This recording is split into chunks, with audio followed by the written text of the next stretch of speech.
poursuivons la couverture du 54e Festival du Nouveau Cinéma et avec Yann Giroux. Bonjour Yann.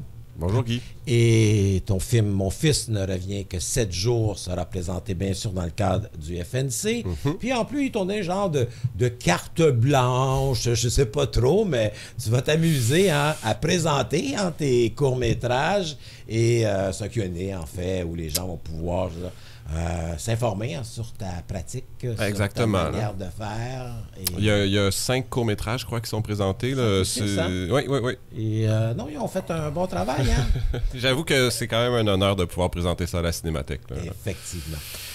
Yann, on t'avait reçu il y a quelques années, pour à tous ceux qui ne me lisent pas, où là, il y avait un certain hommage, M. Boisvert, parce que tu aimais beaucoup la poésie. Et dans ce cas ici, ben, tu adaptes, encore une fois, je veux dire, un essai littéraire. C'est un roman. C'est un roman? Ouais. Okay. Je dois avouer que je ne l'ai pas lu. Et qu'est-ce qui t'a intéressé dans ce roman de David Clairson pour dire, ben là, je consacre mes prochaines années à ce récit? Ben, je te corrige tout de suite, c'est pas ces prochaines années parce que justement, c'est né d'un coup de cœur. L'idée du film est née il y a 20 mois. OK. C'était rapide. Exactement. Là, j'ai comme court-circuité la fabrication traditionnelle en investissant mon propre argent pour lancer le projet. Puis, suite à la lecture du livre, David Clairson, c'est un vieil ami. Ouais. Okay. Puis, j'ai lu le livre. Puis quelques mois plus tard, je me suis réveillé au mois de janvier 2024 avec une épiphanie. Il faut que j'adapte ce roman. Puis c'est un roman où c'est centré sur 2 personnages. Ça se passe beaucoup en forêt. Il y avait un certain réalisme de production aussi dans cette approche. Puis tout de suite, je me suis lancé en écriture/production. Puis quelques mois plus tard, on a tourné. Et juste pour situer un peu nos auditeurs, en fait, c'est l'histoire de Suzanne, une femme qui vit un peu effectivement isolée en forêt, qui a écrit des livres sur les champignons. C'est important. Et qu'on sent, je veux dire, qu'il y a un amour pour effectivement ces champignons. Et sa vie est bouleversée lorsque son fils Mathieu réapparaît à sa porte. Il y a quelque chose de très impressionniste dans le film. Ouais. Il y a quelque chose d'un peu étrange. Il y a quelque chose où on ne sait pas si finalement ce Mathieu revient réellement ou c'est elle qui l'a imaginé. Ce qui est fascinant dans ton film, c'est que tu as réussi vraiment à créer toute cette forme d'étrangeté autour de la forêt. Au point tel que pour moi, le lieu devient le personnage principal. Avec la tourbière, là, bien sûr. Là. Non, mais ça rejoint ta première question, parce qu'en fait, quand tu me demandais qu'est-ce qui m'a inspiré vraiment du roman, c'est que tout de suite après l'avoir lu, j'ai écrit à David, puis je lui ai dit, David, j'ai l'impression que tu me racontes la forêt québécoise comme on ne me l'a jamais raconté. Loin du lyrisme ou du romantisme traditionnel, où on est beaucoup plus vers les cieux, on regarde vers le haut, puis tout ça. Tandis que David, il a écrit un roman où on regarde vers le sol, puis on plonge dans la terre, l'humus, la tourbière, la sphaigne, tous des éléments de la nature qui sont peu représentés. Fait que tout de suite, ça stimulait ma curiosité. Puis en plus, au niveau thématique, ça nourrissait vraiment beaucoup le rapport au deuil ou au passé, présent, la cohabitation de différents mondes. Tu sais, les champignons, c'est un peu ça que ça fait. Tu sais, ça travaille ce qui est mort pour le redonner au vivant. Cette espèce de rôle-là de transition que peut jouer les champignons ou même la tourbière était très approprié par rapport à l'histoire qui était racontée. Là. Ben, je veux savoir comment tu travailles avec ton directeur photo, en ce cas ici, Olivier Laberge. Parce que, oui, je veux dire, il y a ce lieu qui est un peu mythique, magique, presque mythologique, en tout cas de la façon que tu l'abordes. Mais au-delà de ça, puis il y avait ça dans tes courts-métrages, il y avait ça dans ton ancien film, c'est cette volonté de traduire par l'image, je veux dire, un ressenti. Et le plan séquence fait partie, je veux dire, de ton bagage cinématographique. Mais ici, ça va encore plus loin. Il y a de la caméra qui avance, la caméra qui recule, il y a un cadre dans le cadre. Tout semble vraiment pensé, organisé. Et c'est pour ça que je te demandais comment tu travailles avec Olivier. Tu as un découpage technique très précis dans ta tête. Et là, vous dites, on va vers cette direction-là, parce qu'il y a certains moments où tu peux pas manquer ton coup, là, je veux dire, tellement c'est précis. Oui, ben, il y a des choses qu'on a demandé à nos comédiens qui ont nécessité seulement une prise, parce qu'on pouvait pas, comme quand tu envoies quelqu'un dans l'eau, avec une petite production comme on avait, c'était pas dans un cadre dans lequel on peut faire des resets plusieurs fois, puis on n'avait pas les moyens pour... fait qu'il y avait une notion de prise de risque, puis effectivement, il fallait qu'on obtienne tout du premier coup. Mais je reviens à ta question. Je pense que ce qui se transpire beaucoup à l'image, c'est aussi qu'on a filmé dans les lieux où le roman a été écrit, puis c'est les lieux qui ont inspiré le roman. Fait qu'il y avait comme une espèce de lien naturel entre le sujet puis le lieu où on était. Fait que ça me mettait en confiance. Mais tu connaissais bien le lieu, tu avais fait du repérage et tu savais exactement où tu t'en allais. Ah oui, avec Olivier, en fait, tout ce qu'on... on est parti avec Olivier en forêt, okay, guidé par David Clairson, qui a été comme notre guide dans la forêt autour de son chalet, puis dans la forêt qui n'est pas familiale, c'est pas à eux, mais c'est la forêt de son enfance. OK, parce que dans les films, on a l'impression que c'est sa forêt à lui, parce que tu l'as remercié, sa tourbière, tu remercies sa tourbière. Exact, c'est ça. Puis lui, il nous a vraiment guidés. Puis en fait, chaque cadre, j'ai joué le rôle de Mathieu ou de Suzanne, en fait. Là. Si on regarde les photos de repérage, de recherche de lieux, on me voit dans chacun des cadres. Tout a été planifié. Ce qui nous a permis d'obtenir tout ce qu'on avait besoin en 15 jours de tournage. Comme on travaillait en lumière naturelle, on a pu être plus rapide au niveau de la production, puis avoir vraiment une abondance de matériel en montage, malgré le peu de jours de tournage. Parce que 15 jours, habituellement, un long-métrage québécois, ça va être plus en 27 jours. Fait que je me suis pas senti du tout limité par ce temps-là, parce qu'on était bien préparés, puis aussi parce qu'il y avait une espèce de symbiose entre nous et les éléments, je pense. Fait que plutôt que de travailler dans l'insécurité, on pouvait foncer, faire 2-3 prises, pas nécessairement devenir complètement obsédé par la perfection, parce qu'on sentait que l'énergie était bonne, puis on avançait. Puis on s'est beaucoup inspiré de certains films, Olivier et moi. Là. Fait qu'il y a Elem Klimov, comme NC, qui était comme une référence visuelle qui a nourri beaucoup la façon dont on a cadré puis tout ça. Puis aussi Godland de Limur Palmason, là, qui partage un sens du cadrage. Lui, c'est sûr qu'il est en Islande, fait que c'est beaucoup plus majestueux. L'horizon joue un grand rôle.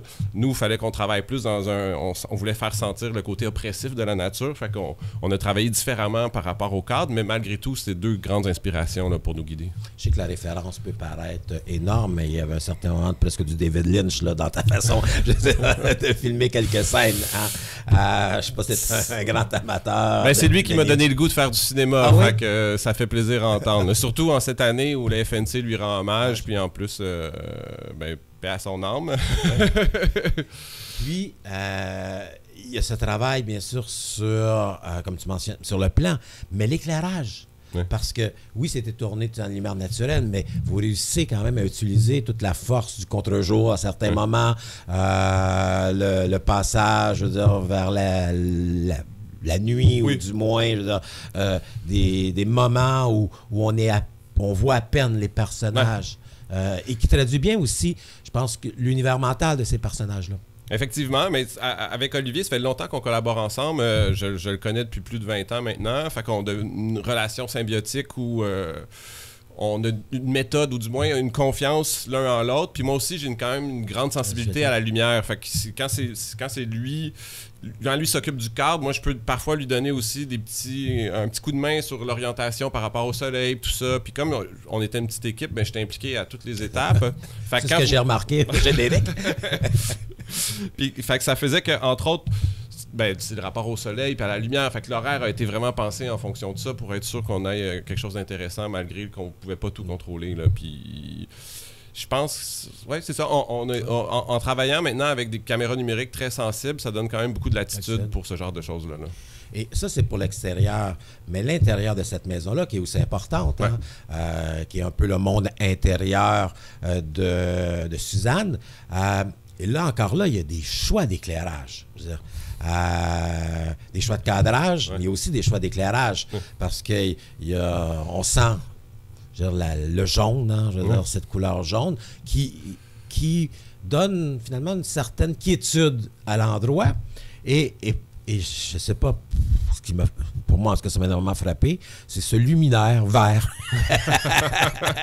qui apparaît toujours au centre un peu de l'image. Donc, vous avez joué aussi, je veux dire, avec toute cette sensibilité à la lumière.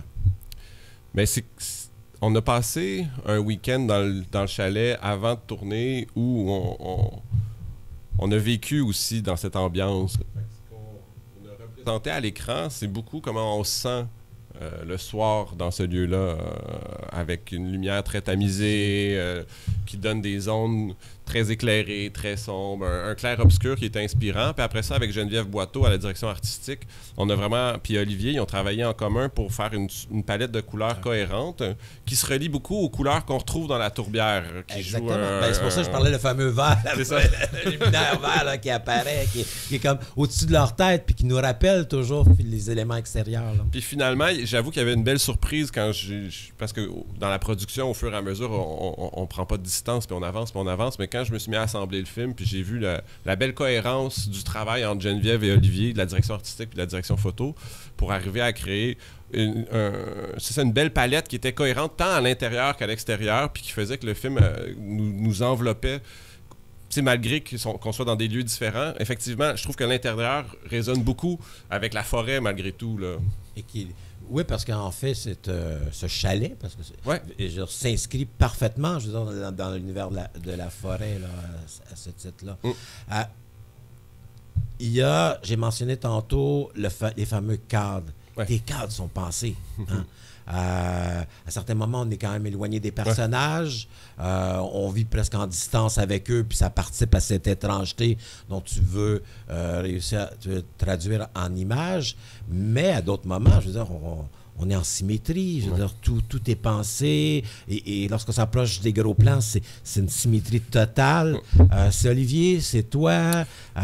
C'est beaucoup Olivier à ce niveau-là. Ouais. On avait développé, c'est sur l'esthétique, comme je dis, dans les repérages plutôt. Là, on a pris beaucoup de photos pour établir ça.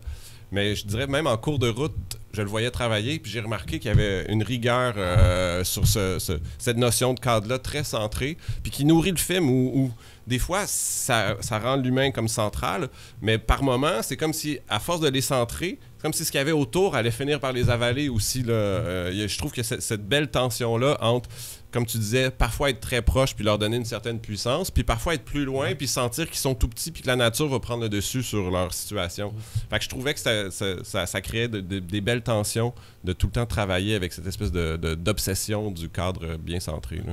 Et c'est des films qui sont, à la limite... dangereux.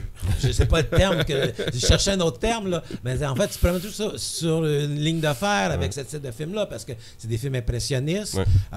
Et de réussir à traduire un univers intérieur, il y a toujours un danger de se perdre, il y a un danger de perdre l'auditoire à ce moment-là. Et j'ai toujours eu l'impression que la seule façon d'arriver à créer un univers, c'est qu'il soit cohérent à tous les niveaux.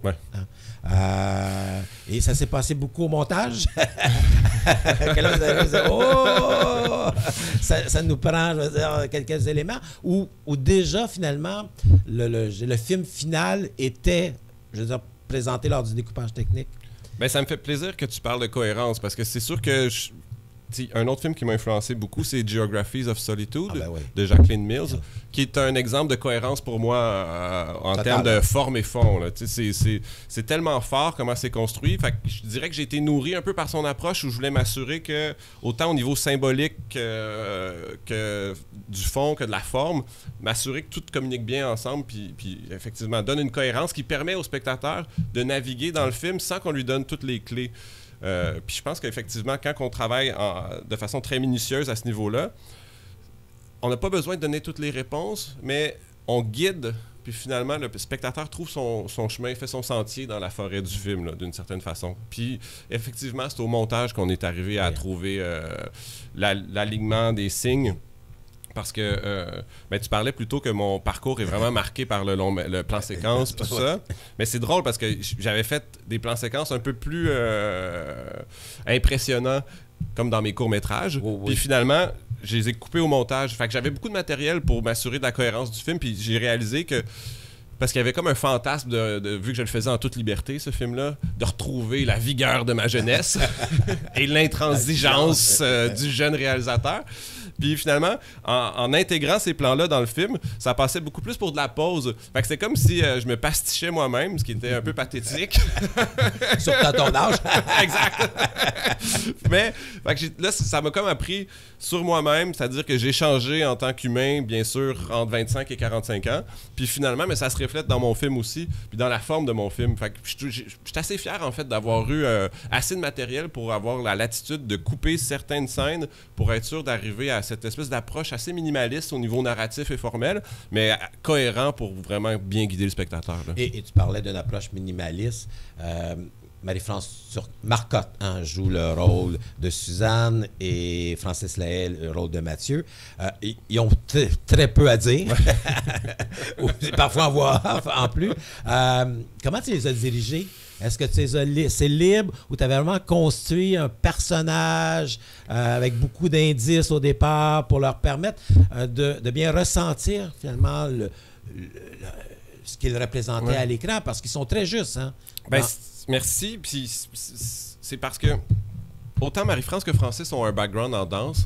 Ça a commencé au casting. Là. Je fais des exercices de casting vraiment exigeants, c'est-à-dire que je passe 1 heure avec mes comédiens quand je les passe en casting. Fait que si j'en vois 30, c'est 30 heures. C'est-à-dire que c'est une séance de travail que je fais avec les comédiens. Fait que déjà, au niveau du casting, on commence le travail. Ensuite, il y a eu bien sûr des rencontres de discussion pour comprendre le personnage, puis régler les questions de base avant de rentrer en tournage. Mais une fois sur le tournage, c'est vraiment plus un guidage avec douceur qu'une direction précise. Je m'assure qu'ils ont tous les outils quand on commence à tourner pour vivre leur personnage, peut être pas très interventionniste. C'est sûr que il y avait un travail sur un certain laisser-aller, puis perdre certains tics de jeu par moment, mais sinon, le rapport au corps était tellement important dans leur pratique à la base à eux, je pense que ça nourrit leur présence à l'écran, parce qu'effectivement, il n'y avait pas beaucoup de mots avec lesquels travailler. Là. Mais j'étais fasciné. Parfois, je disais à Francis de marcher dans le cadre, puis je trouvais qu'il marchait tellement bien. Et... Merci. Puis pour revenir aussi sur Marie-France, maintenant. C'est pour ça qu'on a eu comme un petit blanc. Là. Aucun problème. Puis juste aussi pour mettre de l'avant Marie-France, je pense que le film serait complètement différent. Ça avait été quelqu'un d'autre. Sa présence à l'écran, son visage nourrit le film à un niveau incroyable. Quand on parle d'impressionnisme, juste la façon dont elle prend la lumière, c'est fascinant. Puis comment elle habite son corps, je pense que ça nourrit vraiment le personnage de Suzanne. Yann, on a pu en parler.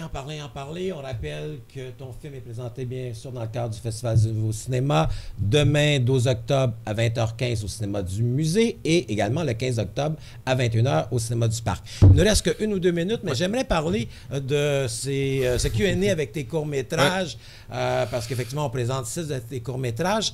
Je ne sais pas si tu les as revus dernièrement pour préparer le Q&A, mais qu'est-ce qui reste de ça? Parce que tu mentionnais que tu étais un peu intransigeant dans ta jeunesse et que tu avais une idée bien précise de ce que devait être le cinéma et on cherchait à l'appliquer d'une façon formaliste. Ouais. Mais jusqu'à quel point tout ce passé de court-métragiste a encore des répercussions dans ce que tu fais actuellement?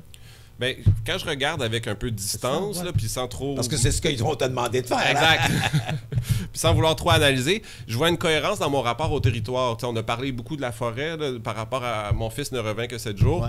Quand on regarde mes différents cours, on voit que les lieux nourrissent beaucoup ma mise en scène. Et puis je pense que même dans mes documentaires, je me laisse toujours constamment imprégné des lieux. Là, parce que tu visitais les lieux, que ce soit l'île de la Madeleine, que ce soit Cuba, que ce soit Marseille. Exact. Finalement, c'est comme le point de départ. Vraiment, fait que je pense que c'est cette espèce de connexion-là. Puis je pense que ça remonte même jusqu'à mon rapport à la poésie, qui est mon entrée dans l'art quand j'étais adolescent, qui est comme une recherche d'une sensation, d'une pulsion, de quelque chose qui est irrationnel dans mon rapport à l'image puis au son. Puis je pense que c'est quelque chose qu'on retrouve dans tous mes courts-métrages, malgré que certains soient plus découpés, plus en plan séquence, puis qu'on varie dans les styles un petit peu. Là. Merci beaucoup, Yann. C'est tout le temps qu'on avait. On rappelle que ce Q&A est présenté lundi, le 13 octobre à 19h à la Cinémathèque québécoise, dans de très bonnes conditions. On vous invite bien sûr à fréquenter cette 54e édition du Festival du Nouveau Cinéma. On remercie beaucoup Yann Giroux, Julien Élie, Julien Fonfred, et nous, on se retrouve toujours à Derrière l'image, 1 heure de cinéma et bon cinéma. Et la semaine prochaine aussi, l'émission va être consacrée à la 54e édition du Festival du Nouveau Cinéma.